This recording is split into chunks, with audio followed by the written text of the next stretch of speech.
370 अनुच्छेद 370 हटाने को लेकर अब सुप्रीम कोर्ट में सुनवाई हो गई है। एक पहली सुनवाई शुरू हो चुकी है, एक तरीके से आप कह सकते हैं। अब नई डेट मिल चुकी है, नई तारीख दशहरे के बाद की है जब इस पर पूरी सुनवाई शुरू होगी।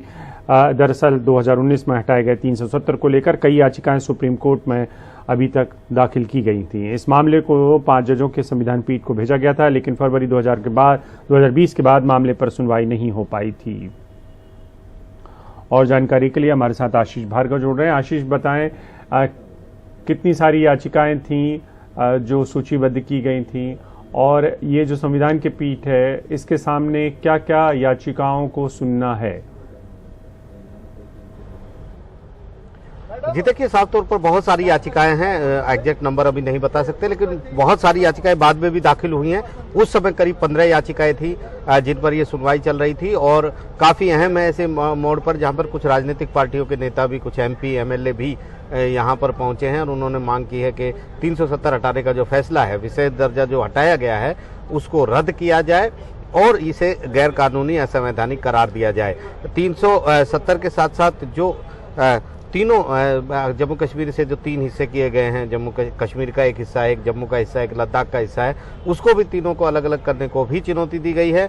और कहा गया है कि इस तरीके से केंद्र सरकार ने ये नहीं हो सकता है, ये संवैधानिक है, और ये किसी भी तरीके से कश्मीर के लोगों से बात नहीं कही गई, वहाँ के जो जनप्रतिनिधि हैं उनकी राय भी नहीं ली गई। इस तरीके से ये सरकार कदम नहीं उठा सकती थी, इसलिए यह संवैधानिक है। सुप्रीम कोर्ट ने शुरुआती सुनवाई इस पर की थी। 2019 में दिसंबर में सुनवाई पहली हुई थी, उसके बाद फरवरी में ये सुनवाई हुई।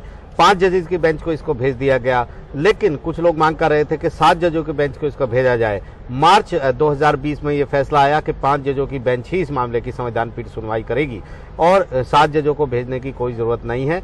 उस समय justice N V. Ramana chief justice थे और उनकी अगुवाई में ये सुनवाई हो रही थी, लेकिन वो अब रिटायर हो गए हैं। एक नई बेंच का गठन यहाँ पर करना होगा, और चीफ जस्टिस यू ललित ने कहा कि बिल्कुल इस मामले की वो सुनवाई करेंगे। बहुत समय से ये पेंडिंग है। ये वकील ने कहा कि एक महत्वपूर्ण मामला है जिस पर जल्द सुनवाई हो, और अब सुप्रीम कोर्ट तैयार हो गया है। और अब 10 अक्टूबर का जो हफ्ता शुरू होगा, उम्मीद ये की जानी चाहिए कि ये मामला जो है सुनवाई के लिए उस दौरान आएगा। जी।